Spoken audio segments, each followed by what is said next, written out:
60대 인생을 돌아볼 나이. 병에서 길을 잃었지만 산이 나를 다시 살렸다. 어느 날 아침, 이정호 씨는 여느 때처럼 눈을 떴다. 하지만 그날은 뭔가 달랐다. 가슴이 답답했고 이불을 걷어내는 손에 힘이 없었다. 겨우 일어나 화장실로 향하는 길도 어지러웠다. 거울 속 자신의 얼굴은 창백했고 숨을 들이마시는 것조차 버겁게 느껴졌다. 무심코 오르던 아파트 계단 몇 칸이 그날따라 유난히 가파르게만 느껴졌고 그는 결국 벽에 손을 짚고 한참을 서 있어야 했다. 이건 뭔가 이상하다. 병원에서의 진단은 간단하면서도 충격적이었다. 고혈압, 초기 당뇨, 콜레스테롤 수치 상승. 평생을 일터에서 바쁘게 살아온 정호 씨는 정작 자신의 몸에는 무심했다. 젊을 때는 힘든 줄도 모르고 뛰어다녔고 쉬는 날엔 텔레비전을 보며 시간을 보냈다. 그가 그날 병원에서 받은 말은 잊을 수 없었다. 지금부터라도 관리하지 않으면 앞으로의 삶이 달라질 겁니다. 그날 집으로 돌아오며 그는 처음으로 생각에 잠기며 이대로는 안 되겠다. 약봉투를 내려다보며 무언가에 의지하는 살보다 스스로 바꾸는 삶을 살아야겠다는 강한 의지가 피어올랐다. 그러나 무엇부터 시작해야 할지 막막했다. 헬스장은 거부감이 들었고 조깅은 무릎이 아팠다. 그러다 문득 아파트 단지 뒤편에 있는 낮은 야산이 떠올랐다. 어릴 적 친구들과 뛰놀던 기억이 스쳐갔다. 그래, 산이다. 천천히라도 걷는다면 숨이라도 제대로 쉬어볼 수 있겠지. 그렇게 정호 씨는 첫 등산화를 신고 집을 나섰다. 그것이 인생의 전환점이 될 줄은 그때는 미처 몰랐다. 처음 발을 들인 곳은 동네 뒷산이었다. 지도에도 제대로 표시되지 않는 낮은 야산. 어릴 적 소풍 가듯 뛰놀던 기억 속의 그곳이었다. 하지만 그날의 산은 결코 가볍지 않았다. 숨을 들이쉬자마자 가슴이 조여들었고 평지를 걷는 것과는 전혀 다른 느낌이 발목부터 몰려왔다. 몇 걸음만 올라가도 다리가 뻐근했고 숨이 목구멍까지 차올라 헉헉거리며 쉬어야 했다. 그럼에도 불구하고 그 길 위엔 설명하기 어려운 매력이 있었다. 흙냄새, 잎사귀 사이로 스며드는 햇살, 바람결에 스치는 이름 모를 새들의 울음소리. 그 모든 것이 삭막한 도심 속에서는 느껴보지 못한 새로운 감각이었다. 그는 중간중간 멈춰서서 숨을 고르며 하늘을 올려다보았다. 그렇게 느껴지는 고요함과 동시에 들려오는 자연의 속삭임은 마치 그에게 괜찮아, 천천히 와도 되라고 말하는 듯했다.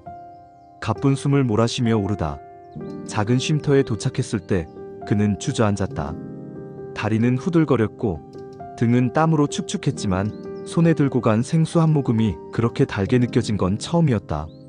생수를 마시는 그 순간 마음속 깊은 곳에서 어떤 문이 열린 듯했다.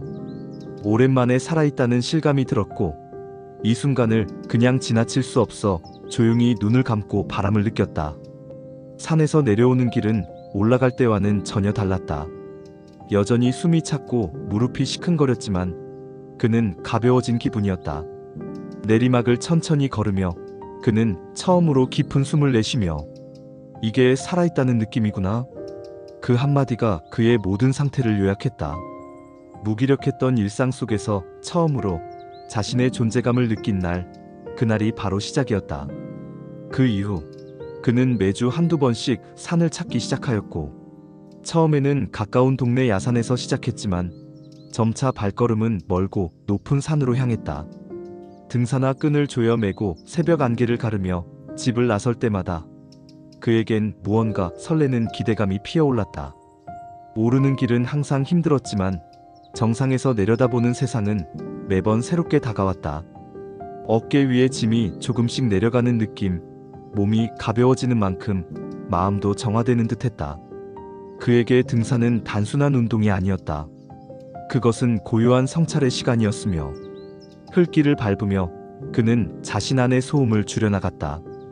나무 사이로 스며드는 햇살, 바람이 불 때마다 잎사귀가 내는 속삭임, 바위에 앉아 쉬다 들려오는 새소리는 그에게 삶의 본질을 다시금 일깨워 주었다. 어떤 날은 비 오는 산길을 묵묵히 걸으며 그간 품어왔던 걱정들을 하나씩 비에 씻겨보내기도 했다. 계절이 바뀌며 산의 모습도 달라졌고 그의 내면도 함께 변화했다. 봄에는 새싹이 돋는 것처럼 희망이 자라났고 여름의 녹음 속에서는 새로운 에너지를 충전했다. 가을의 단풍길을 걸으며 지난 삶을 되돌아보았고 겨울의 고요한 설산에서는 정막 속 위로를 받았다. 등산은 그의 삶을 네 계절로 다시 살아내는 방식이 되었다. 어느 날 그는 일출을 보기 위해 어둠이 채 가시지 않은 이른 새벽에 산을 올랐고 숨을 헐떡이며 도착한 정상에서 태양이 수평선 너머로 떠오를 때 그는 참지 못하고 눈물을 흘렸다. 그의 눈앞에 펼쳐진 장관보다 더 강렬한 감정은 바로 자신이 여기까지 올라왔다는 사실이었다. 병원에서 무력하게 진단을 듣던 과거, 아내에게 아무 말도 못한 채 미안함을 숨겼던 시간들, 그런 지난날이 모두 스쳐 지나갔다. 그는 조용히 중얼거리며 이제는 달라졌어. 진짜 나를 되찾고 있어. 그는 등산 후기를 작은 수첩에 기록하기 시작했다. 처음에는 단순히 날짜와 산 이름, 걸린 시간 정도를 적는 것으로 시작했다. 하지만 점차 그의 기록은 디테일을 더해갔다. 어떤 길을 걸었는지, 그날의 하늘은 어떤 색이었는지, 길가에 핀 꽃의 이름, 지나치던 나무의 푸르름까지 놓치지 않고 적었다. 산행 도중 떠올랐던 감정들, 그날 머릿속을 맴돌던 생각, 등산 중 만났던 사람들과의 짧은 대화까지 섬세하게 담아냈다. 하루는 안개 낀 이른 아침에 오른 산길에서 들었던 산새의 울음소리가 하루 종일 마음속에 남았고 그는 그 소리를 내 마음을 어루만지는 소리라고 기록했다. 또 다른 날엔 미끄러운 내리막에서 넘어질 뻔했던 일을 적으며 내가 아직도 긴장을 놓으면 안 된다는 걸 산이 알려줬다고 적었다. 그런 식으로 그의 수첩은 단순한 기록장을 넘어 내면을 들여다보는 일기장이 되었다. 그러다 그는 자연스럽게 사진을 찍기 시작했다. 처음에는 풍경을 찍었지만 점차 작은 꽃 한 송이, 이슬 맺힌 나뭇잎, 흐릿한 그림자 아래 앉아 쉬던 순간 등을 담았다. 그는 SNS에도 그날의 산행을 정리해 올렸고 처음엔 몇 명의 친구들만 좋아요를 눌렀지만 점차 그의 글은 사람들에게 깊은 울림을 전하기 시작했다. 오늘도 당신의 기록을 보며 마음을 다잡았습니다. 글을 읽고 저도 용기를 냈어요. 저도 60대인데 지금부터라도 시작해보려고요. 이런 댓글들이 하나둘 모이면서 어느새 1,000명이 넘는 팔로워가 생겼고 정호 씨는 놀라움과 책임감을 함께 느꼈다. 그는 그저 자신을 위해 시작한 기록이 누군가에겐 삶을 바꾸는 계기가 되었다는 것에 벅차올랐다. 어느 날은 암투병 중이라는 팔로워가 그의 글을 매일 기다린다는 메시지를 보냈고 그날 정호 씨는 수첩 한 구석에 이렇게 적었다. 나의 걸음이 누군가의 길잡이가 될 수도 있다면 나는 끝까지 이 길을 걸을 것이다. 그는 여전히 겸손했다. 저도 아직 배우는 중입니다. 함께 걸어요. 그의 그 말은 수천 명의 사람들에게 진심으로 다가가는 다리가 되었다. 등산은 이제 그의 일상이자 삶의 중심이 되었고 매주 정해진 요일에 알람을 맞추고 전날 밤엔 등산복과 배낭을 미리 챙겨두는 것이 자연스러운 루틴이 되었다. 산을 오르며 체력은 눈에 띄게 좋아졌고 병원 수치도 점차 안정되었다. 혈압도 정상이 되었고 매번 검진 때마다 의사가 고개를 끄덕이며 이대로만 관리하시면 됩니다 라고 말해주었다. 무엇보다도 그는 더 이상 두렵지 않았다. 몸의 이상이 삶의 끝이 아니라 새로운 시작이 될 수 있다는 사실을 그는 체감하고 있었다. 나이 들어 병을 피할 수는 없지만 그것을 외면하거나 두려워하기보다 받아들이고 삶을 바꾸려는 자세가 진짜 중요한 것임을 그는 산 위에서 깨달았다. 그는 이제 아침에 눈을 뜨면 오늘은 어떤 길을 걸을까라는 설렘으로 하루를 시작하며 아내와 함께 걷는 산길에서는 나무의 키보다 더 큰 웃음이 피어났고 둘만의 오래된 대화들이 다시 살아났다. 어린 시절 첫 소풍 이야기, 결혼 초 저녁 밥상에서의 실수들, 아이들의 유치원 발표의 이야기까지 자연스레 떠올랐고 산의 공기 속에서 그 기억들은 마치 어제 일처럼 생생하게 되살아났다.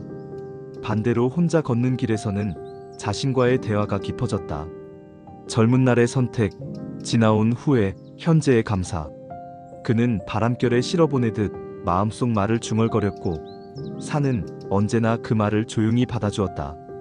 돌길에 걸려 잠시 주저앉는 순간에도 그는 괜찮아, 쉬어가도 되라는 속삭임을 듣는 듯한 위안을 느꼈다. 이제 그는 매달 한 번씩 전국의 산을 순례하듯 오른다. 설악산의 강풍은 그에게 용기를, 지리산의 안개는 깊은 사색을, 북한산의 바위길은 묵묵한 인내를, 그리고 한라산의 침묵은 고요한 평화를 선물해 주었다. 각각의 산은 단지 경치 이상의 의미를 담고 있었고 그는 그 이야기들을 마치 여행가의 일기처럼 조용히 받아 적었다. 한라산에서 만난 한 젊은 부부는 아이와 함께 정상에 올랐고 그들은 정호 씨에게 아버지를 보는 것 같아요라며 미소를 건넸다. 그는 그 말을 하루 종일 마음에 품고 내려왔다. 한 번은 등산 중 만난 낯선 중년 등산객과 정상에 오르기까지의 3시간을 함께하며 서로의 삶을 들여다보는 대화를 나눴다. 그 자리에서 연락처를 주고받았고 지금은 서로의 근황을 나누는 친구가 되었다. 또 다른 날엔 겨우겨우 정상까지 올라온 팔순의 할머니에게 자신의 따뜻한 물병을 건네며 할머니, 여기까지 오신 게 정말 대단하세요라고 말했고 그 말에 할머니는 눈시울을 붉혔다. 그는 그날 산에서 내려오며 적었다. 진짜 힘은 자신을 믿고 한 걸음 더 내딛는 데서 나온다. 그는 산마다, 계절마다 그에게 말을 걸어오는 감정들을 놓치지 않으려 애썼다. 어떤 날은 가을의 낙엽이 떨어지는 소리마저 마음을 울렸고 어떤 날은 한 줄기 햇살이 어깨를 다독이는 듯했다. 그렇게 산은 그에게 매번 새로운 삶의 언어를 가르쳐 주었고 그는 그 언어를 수첩과 사진과 이야기로 남기며 자신만의 인생 지도를 만들어가고 있었다. 60대의 삶. 누군가는 은퇴와 노쇠함, 병과 외로움만을 말하지만 그는 단호히 이야기한다. 이제야 내 삶이 시작된 것 같다. 등산은 단지 산을 오르는 행위가 아니었다. 그것은 무너진 몸과 마음을 다시 세우는 의식이었고 잊고 있던 자신을 다시 꺼내는 과정이었다. 고통과 침묵 속에서 되살아난 그의 한 걸음 한 걸음은 새로운 삶을 빚는 조각칼이 되었다. 그는 더 이상 병을 피해 숨는 사람이 아니었다. 산을 오르며 땀을 흘릴수록 그는 스스로를 더 깊이 껴안았다. 나 아직 괜찮다. 는 믿음이 조금씩 그의 안에 자라났다. 당신도 혹시 요즘 몸이 무겁고 마음이 답답하다면 조용히 산으로 향해보라. 꼭 높은 산이 아니어도 된다. 아파트 옆 야산, 공원 끝자락의 오솔길도 좋다. 그 길 위엔 아무도 모르게 당신을 기다리는 조용한 위로가 있고 그 길 가장자리에 놓인 희망의 돌멩이들이 당신을 부른다. 처음엔 가슴이 벅차고 다리가 아플지라도 그 돌 하나하나를 밟으며 걸어가다 보면 문득 어느 순간 지금 여기가 나의 인생 가장 좋은 자리라는 생각이 들지도 모른다. 그리고 그 순간 당신은 알게 될 것이다. 진짜 삶은 지금부터 다시 시작된다는 것을. 이 글이 마음에 닿았다면 당신의 작은 응원이 누군가의 큰 희망이 됩니다. 구독과 좋아요, 그 단 한 번의 클릭이 삶을 다시 시작하고 싶은 이들에게 불빛이 될 수 있습니다. 걸어온 길과 걸어갈 길 위에 함께 해주세요. 이 여정은 혼자 걷는 길이 아니니까요. 다음 이야기에서도 또 한 걸음 함께 내딛고 싶습니다. 지금 이 순간부터 다시 시작될 당신의 이야기를 저희와 함께 써내려가 보지 않으시겠어요?